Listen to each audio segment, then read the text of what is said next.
You remove some other elements when you present to an investor. But primarily an investor is interested in finding out and knowing that do you understand what it will take to sell to your customer? Do I feel as your audience that you know enough about your customer, enough about the sales process to sell to that customer? And if I can get this one piece right, then I'm more than happy to write you a check. And you can take that money home and do what needs to be done. Right? So now these are all class projects, these are all ideas. Some of them are real businesses, but some of them are projects that were presented in a span of 5 days. We started off with a 1-paragraph description, like yours, and at the end of 5 days, we had this presentation and an executive summary. So Heels on Wheels, very simple idea. Bombay is very much like Bangkok in terms of its traffic woes. And the concept was, same concept as a tuk-tuk, not a tuk-tuk, the bike. The bike that you see in Bangkok, and actually the group that presented this took the inspiration from Thailand. Said, you know, in Thailand when you go to Bangkok, there are these motorcycle drivers that you can work with, that you can get. The only variation that they brought about was they said, it's not for men, it's for working women. And it is, in most cases, another working woman with a very nice ride, which is a bike. And the pitch was very simple. Traffic and overcrowded transport. But in terms of comparison, you know, this is what I have to offer. This is my solution, my product, and this is what you have. Look at the comparison. What am I selling? What are you using right now? And the play of the three images is so strong that it immediately shows you the fit, that if I had this as an option and you came out and put this in front of me, I would certainly take it in market. Okay. So very simple pitch.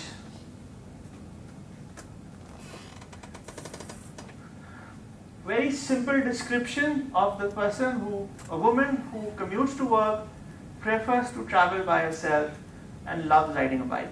That's the customer profile. Once I figure out this is the profile, I can then also figure out how to reach out to that profile. So this is one. Second presentation.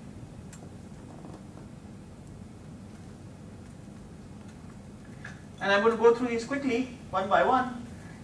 Bagadi. What's the pitch? The pitch is very simple. You're a socialite. You're, again, intended and meant for working women who like to socialize and attend lots of social parties, lots of social occasions, need to be seen as hip, as being cool, as being connected with what's happening in the fashion scene, right? In most cases, these are models. So what's their pain? The pain is, for you to get to some of these attributes, among other things, you need to have the right accessories. But the right accessories are expensive. And you can only afford a handful of them. But for you to seem with the right accessory is part of your image. So how do you address that? So the customer is a would-be party girl or a socialite or a model who wants to rent the latest bags, wants to be seen with the latest bags, and the pain is to make sure that you have it or you not.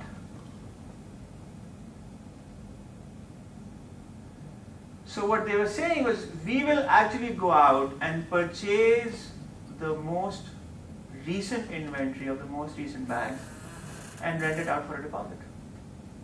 So if you want to be seen at a party with the right bag, you can simply identify what the right bag is and rent it out.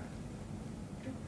But, so now, you know, so far so good. You say the idea is interesting, but can it be done? And this is where the roadmap to credibility comes along. So when you see this, what they did next was, they said, this is not just a flaky idea that has no future. Here's how it would work. We will buy new bags, update our catalog, update the store, publicize the service, build a membership base, members check out the catalog and book a bag, members pick the selected bag from a store, get it delivered, members return it, the bags that have been used get sold at a discount, at a salvage value at the end of the year, and we use the cash to to buy new inventory. So primary sources of revenues is salvage sales, membership revenues, membership subscription, and rental revenues. And here's the flow. But they didn't stop here. Then they went ahead and said, this is what our website would look like. And more importantly, because this was done in a business school setting, they actually went out and spoke to every single woman in the school. And they asked them very simple questions. How many bags do you buy in a year? Found out they buy about 3 bags. Is buying a designer bag a waste of money? And the answer is no. Not yet. No, it's not a waste of money. How much will you spend to rent a bag? And the largest chunk said about 2,000 Indian rupees. Brands that you know that you can recall, so Fendi, Chloe, Chanel, Louis Vuitton, and Gucci. So now what have they done? When you see this, when you first see this, because you didn't know the group, you said this is a flaky idea, it's a stupid idea. These guys have no idea what they're talking about. This could never be a business. And then you say, oh, okay, maybe. You say, certainly not, I don't like this, I don't think this is going anywhere. No, and they say, oh, okay, this is different. So they have an idea, they've thought this through. But more importantly, the next slide says, they've not just thought this through, they've actually gone out and touched the customer. They've spoken to the customer, and the customer says, there is value here, so I will buy them at a discount. I buy 3, I'll pay 2,000, and I know all of these brands. Which then gives you indication. So there's a deposit. That should cover it. That should cover it. Right? So and then they did the numbers, but the numbers came later, right? But for you, for the purpose of this presentation, the reason for showing this presentation was here's how they build credibility for an idea that a lot of us would simply write off. Okay. Then let's do one more.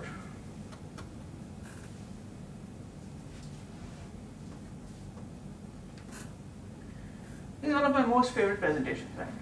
And I think this is one presentation that brought everything together. Everything I'm going to speak about that we've covered so far in this class.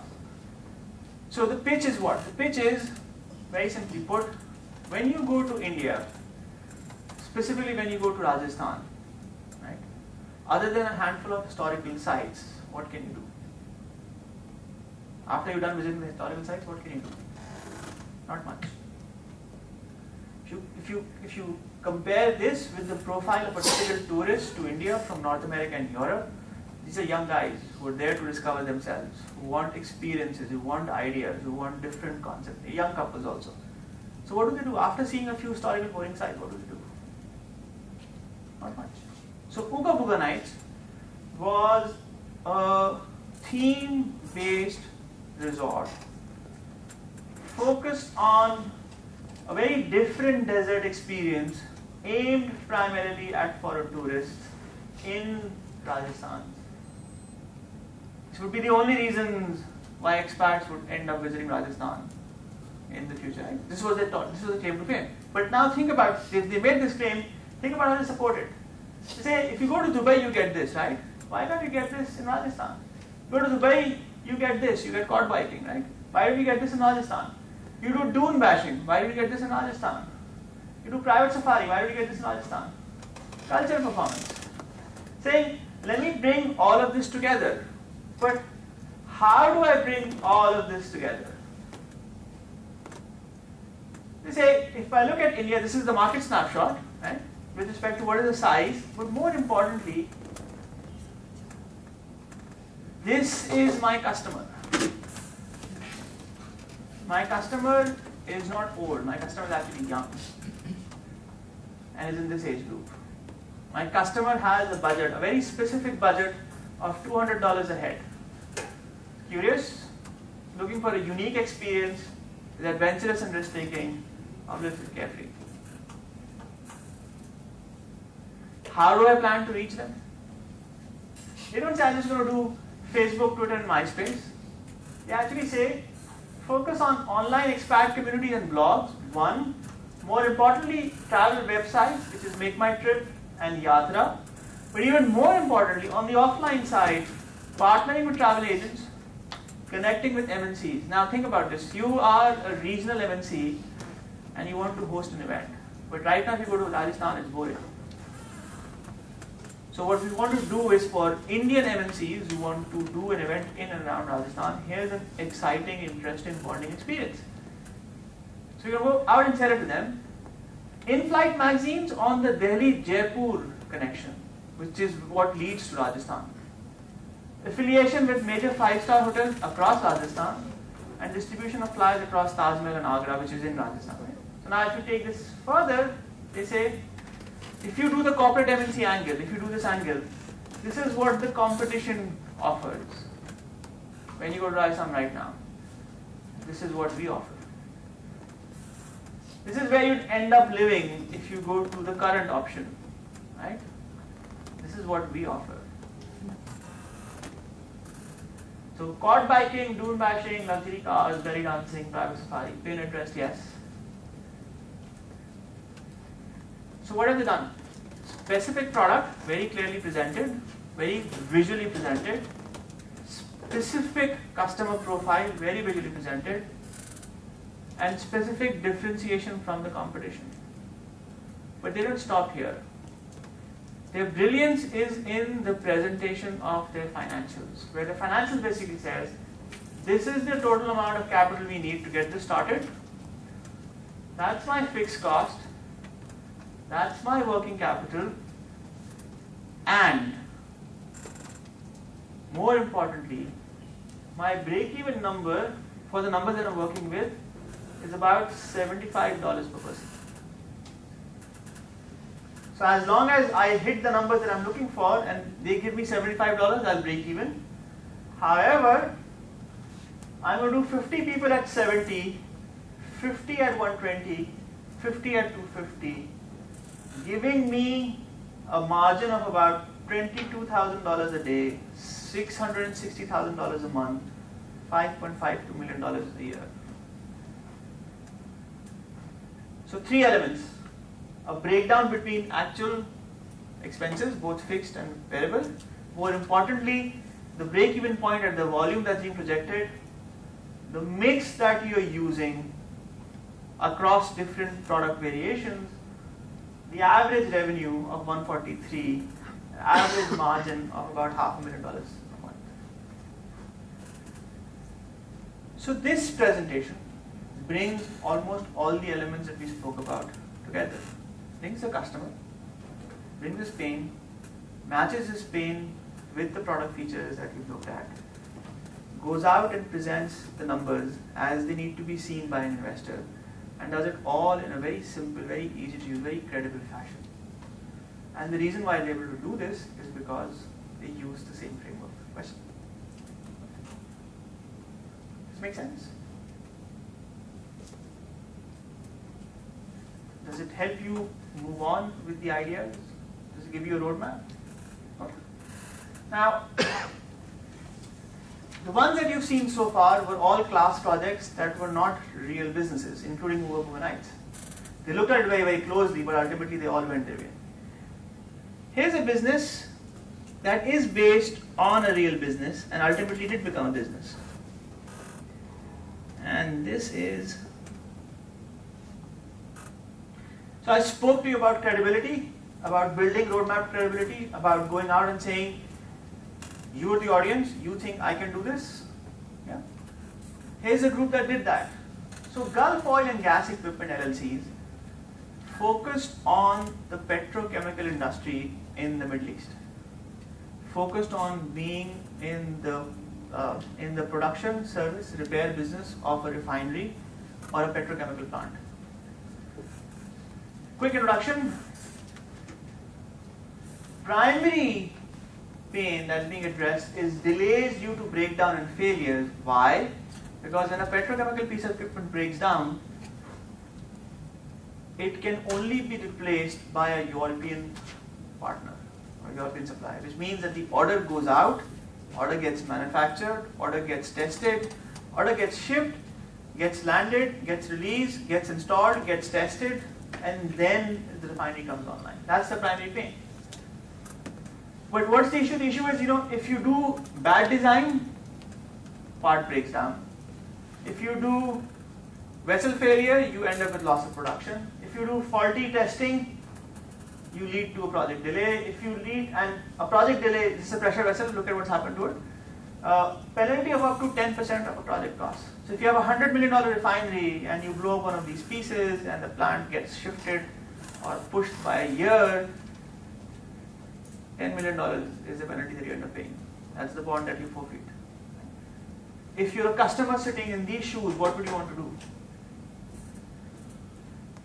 To avoid this loss of production, you would ideally prefer to not import the component but have it manufactured locally, which is the segment that these guys targeted specifically.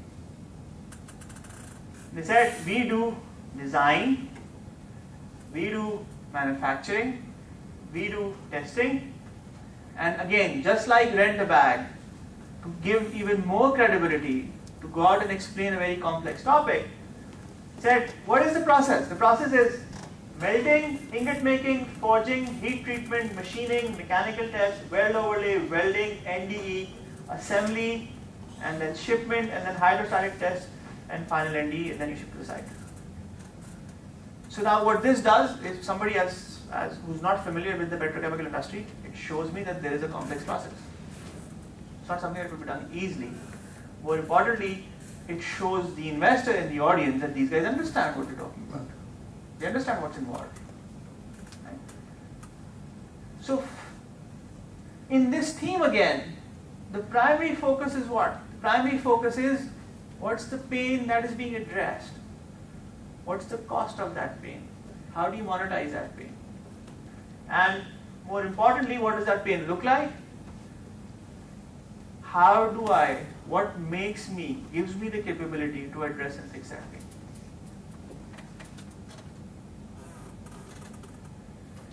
And then in terms of markets, refineries, power plants, petrochemical plants, offshore platforms, chemical terminals, and process plants. All of these are customers, and that's the size of the industry.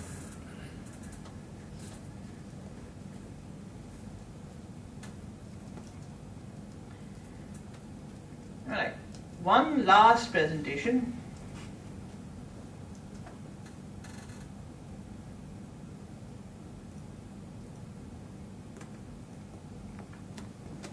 This was again a group out of India. The Gulf Petrochemical was based out of the Middle East. This is a group out of India. Product designed for young people, based in a city called Bangalore, which is sort of the IT capital of India. And pitch is very simple. If you're young, you're a college going student, there's not much to do for you, what do? We hang out in a coffee shop. Okay. Go see a movie, maybe. Spend time with friends and family, attend a conference, see a workshop.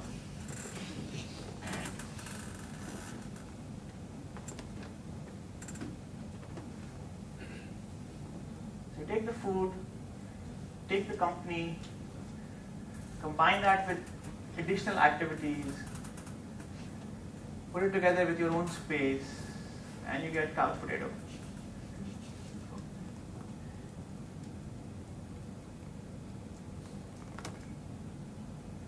Right?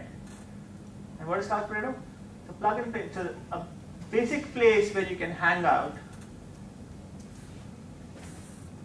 have your own private movie theater, have your own selection of movies that you want to see, have your own selection of food that you can order. No issues, you can book anytime, and it's open 24 hours in a city where everything else shuts down by 2 o'clock. So if at 3 o'clock in the morning you decide to go have a bite or hang out with your friends, couch potato is the option for you. Again, from a presentation point of view, very clear focus on the pain, and then how does that pain meet the features offered by your product. So the third and final piece that we haven't spoken about, is it's fine for you to focus on the pain of the customer. It's fine for you to focus on how that gets monetized. But you also have to connect it to what your product offers in terms of features for the cycle to be complete, for the sale to be made. I don't quite understand how do they deliver food? And is it they can choose on the TV or? Yes. So what they do is they say we have our own library and we have our own screening rooms, and we have our own restaurant and we have our own lounge. So It's a place. it's a place. People have to. So it's a hangout place. It's a themed place where you can come and book in 2 rooms or 3 rooms or 4 rooms, and you can play on the Wii or play on the Nintendo, play on Xbox, watch a movie, hang out with your friends, have food. Yeah, it's like a public living room. It's like a public living room, exactly. That's how it works. So the target audience is what? The target audience is students and young professionals who live in dorm rooms or share apartments, who do not have enough facilities or space for them to hang out with their friends and the social circles. So you want to organize a birthday, but you can't host 50 people in your room. And if you go to a movie or you go to a restaurant, there's not enough.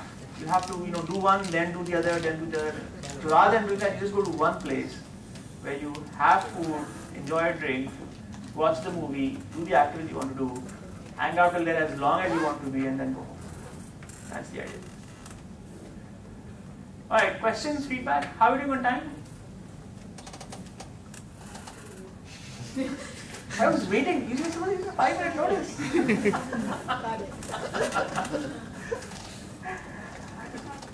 Please go ahead. Have you tried to realizing the concept or vision or whatever?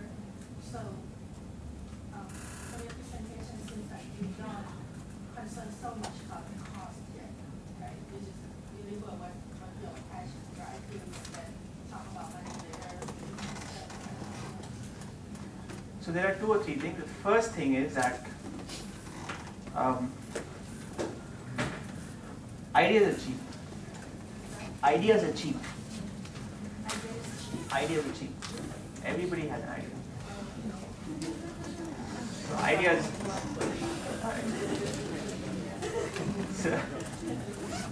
So what is less common is follow through. So rent a bag is a very common idea. But the reason why Megha, the girl who did this, the reason why she stood out was because of the follow through, of the detail orientation, of understanding what was required and needed. Money is important and investors want to know about it.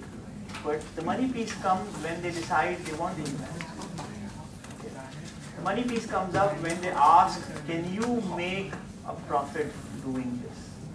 So you have to do that math, which is what Ooga Booga Nights did. Ooga Booga Nights said, average revenue 140, average expense 70, profit margin is about 70. And if I do X thousand customers a month, I make $500,000 a month. So because of in front of investors, how to recycle your homework, you really have to run the business. You don't have to run it, you can trace it on paper, you can model it on an Excel spreadsheet, you can calculate it in your head.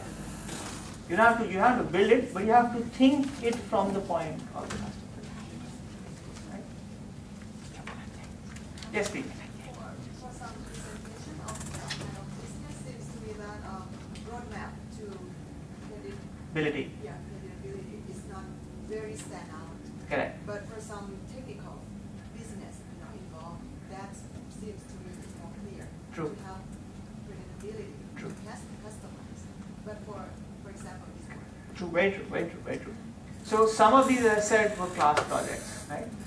The most credible projects that I felt had some roadmap to credibility was the Ooga Booga Nights one, the Rajasthan one, and the Gulf Oil one, right? This one, Rent a Bag one, Heels on Wheels one, the reason why we included that was because we felt that from a communication and presentation of customers' pain and a fit with the product that's being offered by the group, there was a good fit. There are lots of other plans. I've sent a link to, I sent you an email in the morning, which has a more extended version of the same presentation with a more detailed dissection of some of the presentations that you've seen here. and it's again posted on YouTube. So if you can make sure that Software Technology Park has your email address, they will send that link onwards to you, and you can see that. So it's sort of a shorter version of the same presentation, excluding the ads, but focused more on the actual presentation that I've seen over the years, and my commentary and feedback on them. So you can view that again and again if you want to. Right? Responsibility to design is responsibility to design is it an owner, prime manager, or product manager, or marketing manager, or server manager? So in a small business setting, so there are two ways of answering this. If you have a large business like, let's say, Unilever or Procter & Gamble or large brand, there is an overall strategy for the positioning of the business at a global level. Then there is a regional strategy, there is a local strategy, and then there is a product-based strategy for each unit. And in such instances, while there is a grand design, ultimately a lot of stuff flows from the product level. So I have certain milestones, some quotas, some numbers that I want to hit. I ultimately run the product guide, and then I integrate it from top to the bottom. For a small business, it flows from, in a large business, bottom to top. In a small business, flows top to bottom, right? But even in a small business, the challenge is that if I'm, let's say, starting off, I have only one product line that I'm focused on. I need to make it work for one customer segment. If I can make it work for one customer segment, I have one line, one segment. This gives me the cash to go out and decide whether I want to add a new product line or to add a new product segment. So the primary difference between product strategy or business strategy or execution strategy between a small business and a large business is that a small business focuses more on what we call a bowling pin approach, where the idea is that rather than bowling and hitting all the pins in one go, we hit one pin. And if we can knock down that one pin, we can then focus on knocking down the other pins. Maybe that one pin will knock out everybody else, or maybe that one pin will knock two more pins out, and then we can have another shot and do it again. So to answer your question, in a small business, it's a very small team, which in most cases, so in my case, for example, the current business that I run has 6 people in it, and we all work together. Right? So even the guy who designs the website has feedback on what should the strategy be like. But in a larger business where I had, let's say, 60 people working for me, we had product specialists who focused on a specific product, took ownership of that specific product, and then worked with that specific product. Not sure if I answered your question. How do you make it come back after you fail? With difficulty.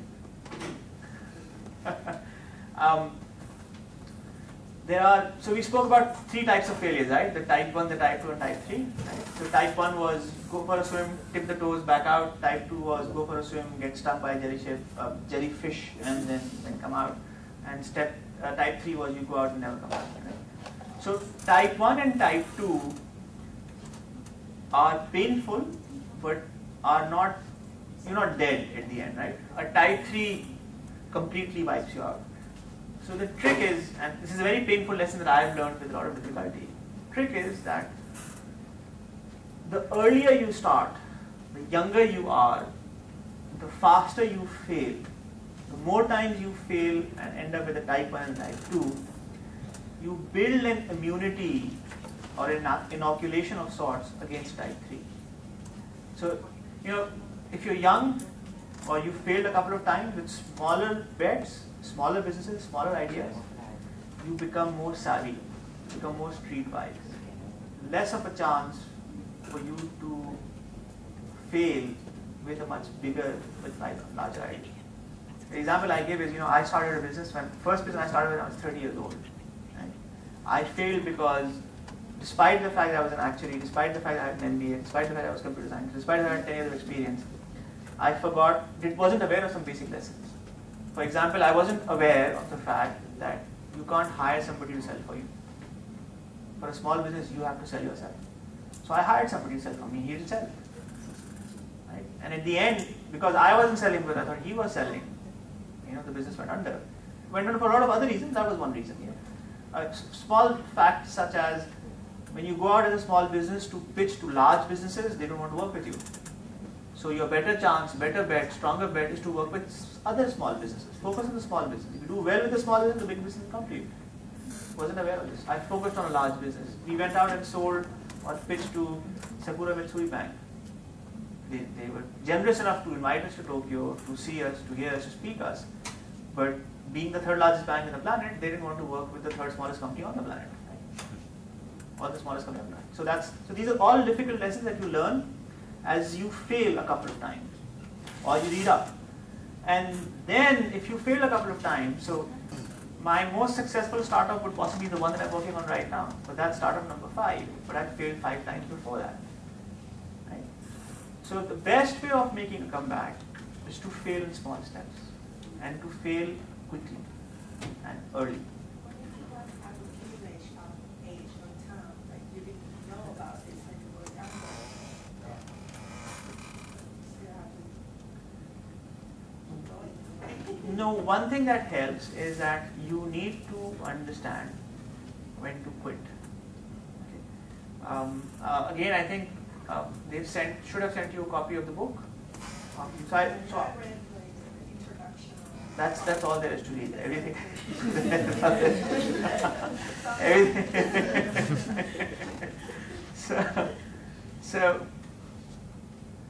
So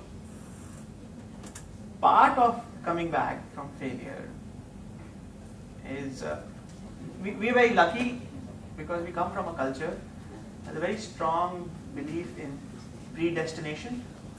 And what is written, what has happened will happen. So a lot of us believe that or are brought up with that belief, that we can improve it by hard work, we can change a few things, but whatever happens, happens for the best. Right? That's what we believe. But at the same time, there is also this baggage coming from an Asian culture that our families do not like failure. Our societies do not like failure. There is a stigma attached with failing. Coming back is a function of a handful of things. First is you need to have a very supportive, loving family. That makes a big difference. You need to have a very supportive, loving network of friends who can hold your hand and comfort you if things don't go well.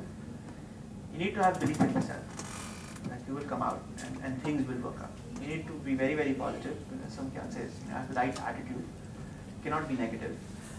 You also have to believe very, very strongly that what you're going through, the struggle that you're going through, the pain that you're going through, is going to make you stronger, going to form you to be a better person. It is like training, very difficult training, but it is like training that will allow you to do better things, bigger things later on in life. You have to believe this.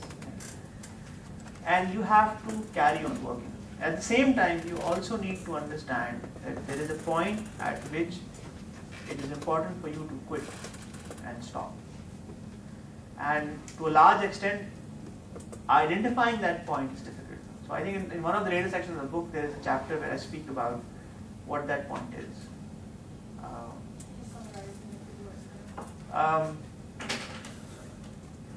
You have a great idea.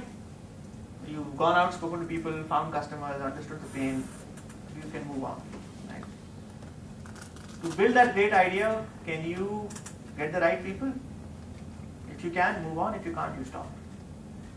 You got the right people. You have enough capital or cash to pay them while the product is built. If yes, you move on. Otherwise, you stop. You have the cash. You have the right people. You have the right idea. Can you build it in such a fashion that it can be sold to a large number of people? Can you scale? Can you grow? If you can, yes, you move on. Otherwise, you stop. If you scale up and sell it to a large number of people, can you make money? If yes, you move on. Otherwise, you stop. And then finally, at any given point in time, the amount of cash that goes in the business needs to be less than the amount of cash that comes out of the business. At any given point in time, irrespective of what you spend. If I spend $1 million, but going forward, I'm going to spend another $1 million and not get anything out of it, I need to stop. If I spend $1 million, is completely irrelevant. What is relevant is going forward, how much more would I spend and what would I get in return. So if I spend anything at all, and I think I'll get $200,000 out of the business, and I only do $50,000 in, and that will happen in the next 3 to 6 months, then I should stay. But there is a 30% chance that I'll make $200,000 at the end of 10 years, after living in abject poverty for the next 8, then you should stop. It's also a function of your own tolerance, also a function of how much.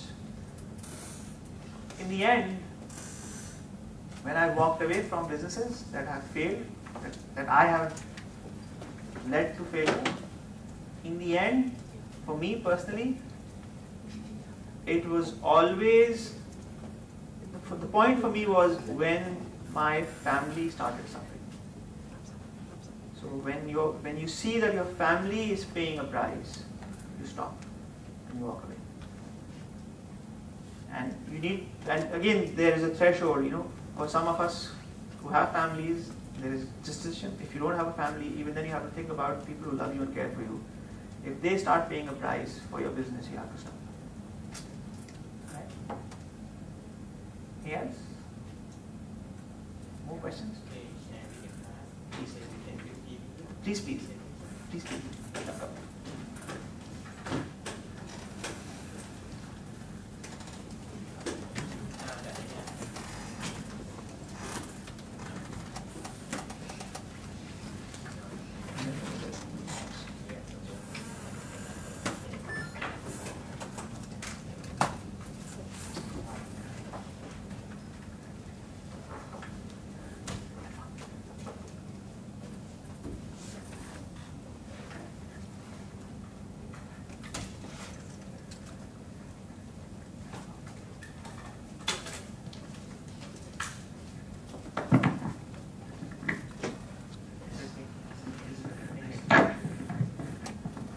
Just 10-15 minutes.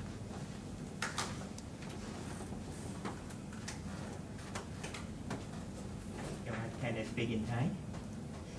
No. I don't understand what you're saying. Okay. I not accept you. You can. Okay.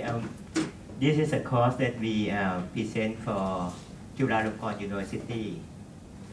At Chulalongkorn University, there is a course, MBA program for marketing. Marketing only for ICT product. Do you know that?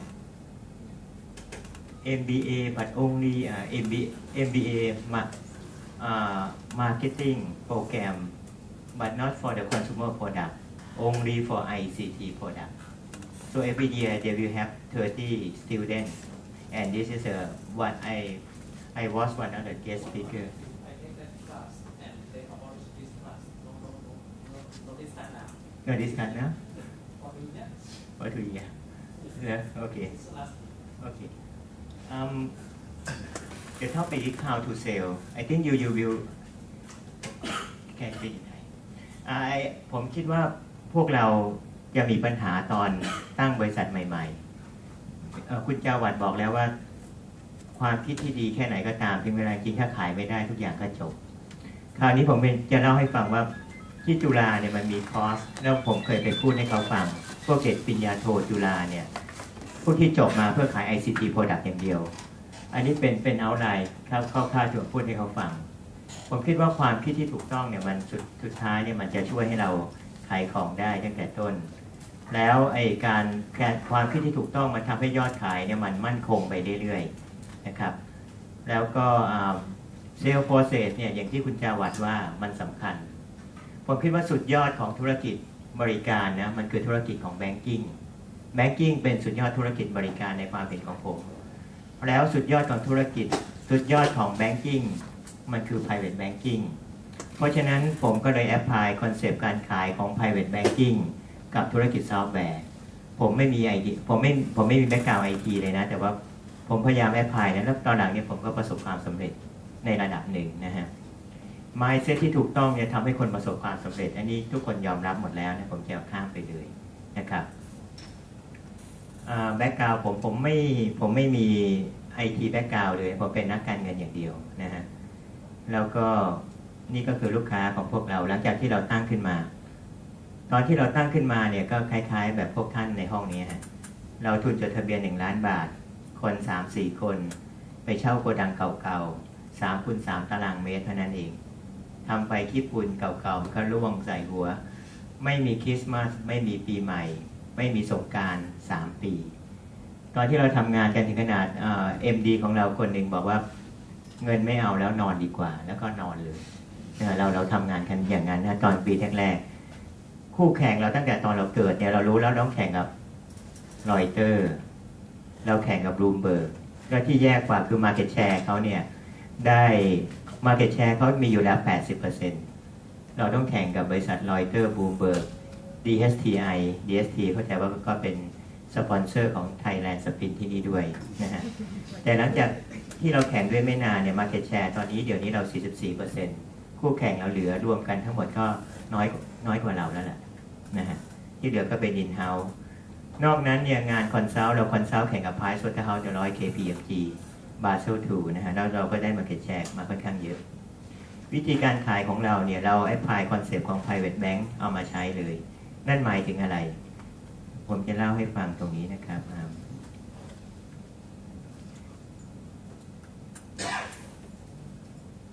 เซลล์ process ของเราเนี่ยเราเป็นซอฟต์แวร์เฮาส์ก็จริงแต่เราใช้เซลล์ process ของ private bank แล้วเราก็หา business model ที่เหมาะกับเราจริงๆได้นะฮะเราไม่เทิร์นคีย์เราทำ standard package อย่างเดียวนะฮะแล้วก็เวลาตอนที่เราไปขายเนี่ยเราไม่ได้ขาย product เราขายความน่าเชื่อถือเพราะนั้นการที่ business model ที่ต่างกันถ้าเราไม่ทำ turnkey business นะแล้วก็ทำ standard package จะต้องมีคนอีกคนหนึ่งเราอาจจะเรียกว่า product champion หรือว่าเป็นคนที่เก่งเรื่อง product เก่งเรื่องธุรกิจของลูกค้ามากๆไปกับเราถ้าเราทำธุรกิจ turnkey ง่ายเราไม่ต้องมี BA เก่งๆเราไม่ต้องมี consult เก่งๆก็ได้จะเห็นว่าบริษัทที่ขาย ERP ที่ประสบความสำเร็จส่วนใหญ่เลยเนี่ยเป็นบริษัทคอนซัลท์ไม่ได้เป็นบริษัท IT เลยนะนี่ก็เหมือนกันเพราะนั้นถ้าเรามีแต่พวก IT อยู่ในบริษัทของเราทำ standard package ขายต้องระวัง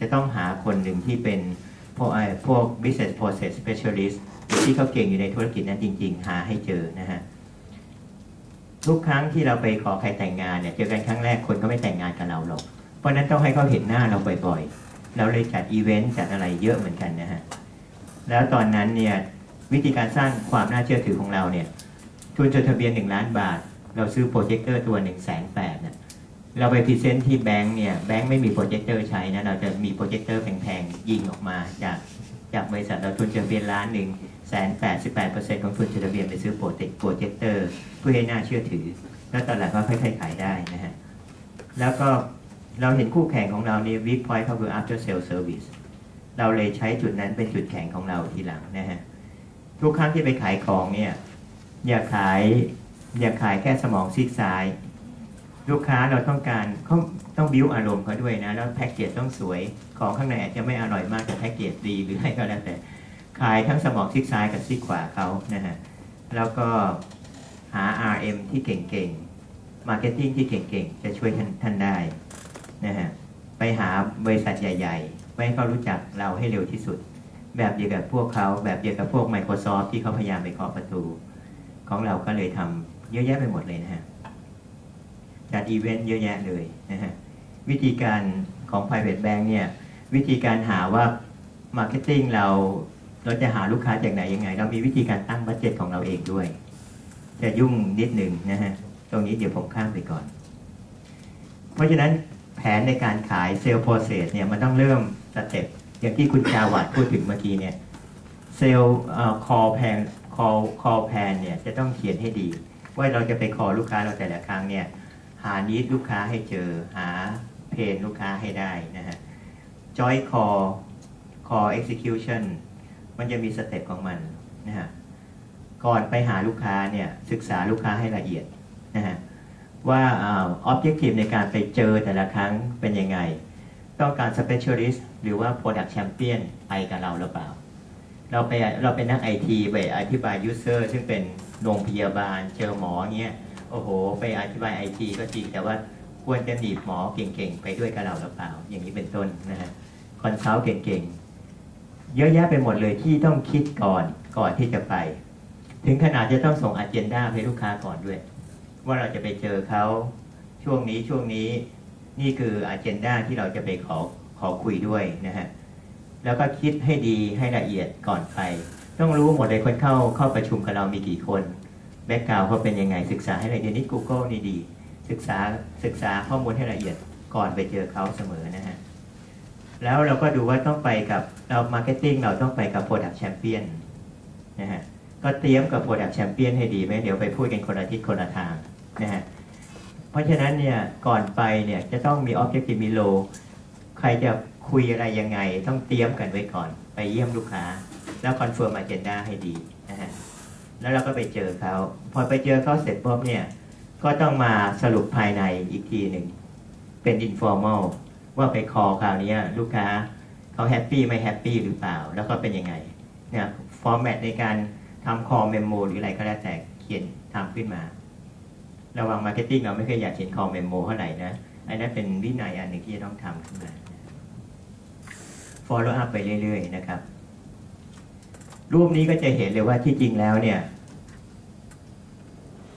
เราขายสิ่งที่จับต้องไม่ได้นะซอฟต์แวร์เป็นสิ่งที่จับต้องไม่ได้เพราะฉะนั้นขายความน่าเชื่อถือขายจะเห็นว่าวิธีการขายแบบเดียวกับ private bank private bank เนี่ยถ้าจากรูปนี้นี่คือตารางที่เขาได้ลูกค้าใหม่ๆเข้ามาจะเห็นเลยว่าส่วนใหญ่แล้วเนี่ยใส่ทีมขายเข้าไปเยอะๆก็ไม่ได้ช่วยเพราะฉะนั้นเนี่ยที่จริงแล้วเนี่ยลูกค้าจะแนะนำลูกค้านั่นคือพาร์ทที่สำคัญที่สุดเพราะนั้น after sale ของเราชื่อเสียงขององค์กรของเรารักษาให้ดีเพราะไม่งั้นเนี่ยพาร์ทที่ใหญ่ที่สุดตรงนี้จะไม่เข้ามาถ้าคุณอยู่บริษัทผมเนี่ยเป็น marketing เนี่ย5 ปีแล้วเราไม่ได้ call ลูกค้านะลูกค้า call หาเรา5 ปีแล้วเราไม่ได้ไปหาลูกค้าหรือว่านั้นผมมี marketing แค่ 2-3 คนเท่านั้นเองที่บริษัทนะฮะจะเห็นเลยว่าใส่ทีมขายเข้าไปเพิ่มมากๆก็ไม่ได้ประโยชน์มาก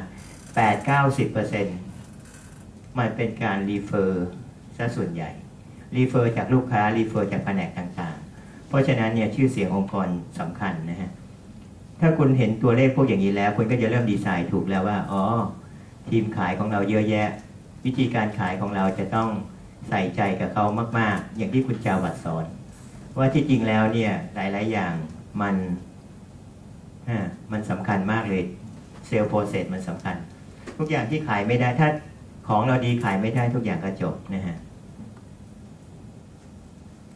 อย่างรูปพวกอย่างนี้นะฮะจะต้องเข้าใจแล้วเวลาเราก็รู้ว่าเราจะเข้าไปกลุ่มของประกันภัยเราไม่เก่งประกันภัยผมก็เดินไปหาเมโทรเลยบอกเมโทรไปประกันภัยกับเราไหมผมก็ไปเคาะประตูเขาผมไปเคาะประตูเกือบทุกที่เลยนะแล้วนี่ก็ผมก็ไปล่อเขาอย่างเงี้ยว่าเนี่ยไปช่วยผมขายของไหมถ้าปลายปีเนี่ยสมมติว่าผมมีเป้าว่าผมขายแค่นี้ก่อนที่จะปิดลูกค้าได้10 รายเนี่ยผมน่าจะทำเวิร์กช็อปประมาณ20 เวิร์กช็อปผมควรจะส่ง proposal 20 proposal ก่อนส่ง proposal 20 proposal ผมคิดว่าผมควรจะไปพรีเซนต์เนี่ย30 ลูกค้าก่อน30 ลูกค้าแล้วเสร็จแล้วเราจะไปจอยคอกันกี่จอยคอเพราะฉะนั้นเนี่ยเราหาย้อนหลังเราก็จะพอรู้แล้วเราก็แทร็กงานของเราแต่ละเดือนได้ใช่ไหมว่าแต่ละเดือนเนี่ยถ้าเราไปพรีเซนต์เท่านี้มันก็จะกลายเป็น proposal เท่านี้จาก proposal เท่านี้อาจจะเหลือเป็นลูกค้าแล้วก็ซิลได้เท่านี้แล้วเราแท็กไอ้ตรงนี้ทุกเดือนเลยอย่าไปแท็กไอ้ยอดใหญ่ๆสุดท้ายมันจะไม่ทันนะฮะก็จะเราก็ไปเนี่ยเราก็ไปเคาะประตูแล้วเราไปโชว์เขาแล้วเราก็ต้องไปบอกเขาว่าเนี่ยถ้าคุณเจอประมาณอย่างเงี้ย product เราจะแมทประมาณเนี้ยถ้าลูกค้าคุณลงทุนพอร์ตส่วนตัวเขาน่าจะใช้โบนัสซ่าตัวไหนทำเป็นตารางให้เขาแล้วก็ไปสอนทีมเซลล์ของเมโทรเลยพอผมไปสอนทีมเซลล์เมโทรข้อดีคือว่าผมกว่าจะไป build relationship กับ target market ซึ่งเป็นกลุ่มประกันกลุ่มใหม่ที่ผมไม่เคยเข้าไปผมก็อาศัย connection กับตรงนั้นเข้าไปเลยแต่ผมก็เตรียมตารางพวกนี้ไว้ให้เขานะฮะ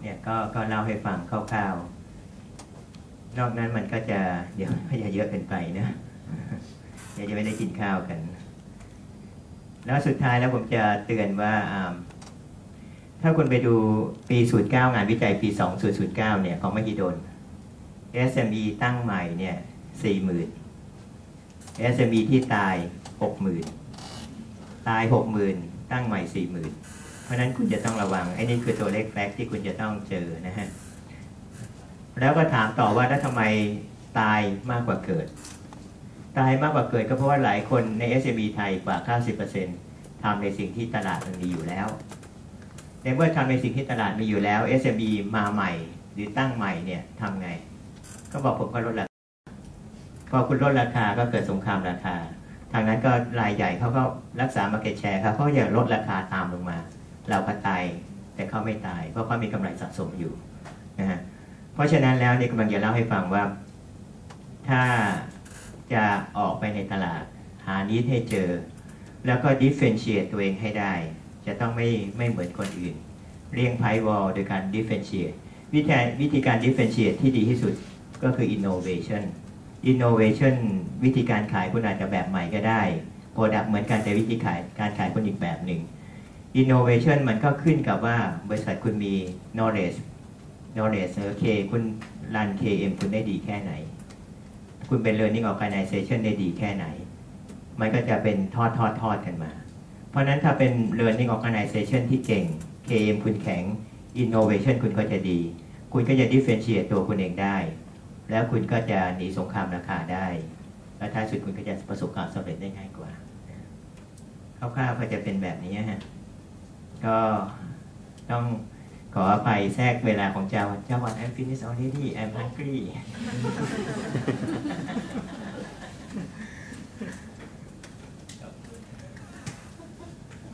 ขอบคุณคุณสมเกียรติมากนะคะขอบคุณคุณสมเกียรติที่ช่วยแชร์ประสบการณ์ตรงเลยนะคะว่าคุณสมเกียรติเนี่ยสตาร์ทมาจาก small business เหมือนกันแล้วก็วันนี้ก็มีความประสบความสำเร็จนะคะ and we would like to thank you Mr.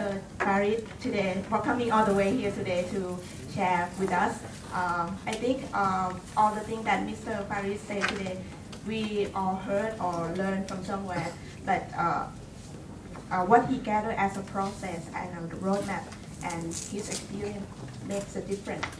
And on behalf of Startup Park Thailand and NASDAQ Incubation Center, we would like to thank you, Mr. Farid, again, and please give a warm applause to him again.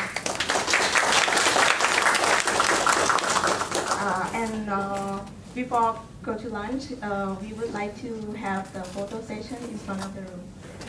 เดี๋ยวเรามีอาหารนะคะเลี้ยงที่ห้องอาหารแต่ว่าขอไปถ่ายรูปรวมก่อนนะคะขอบคุณค่ะ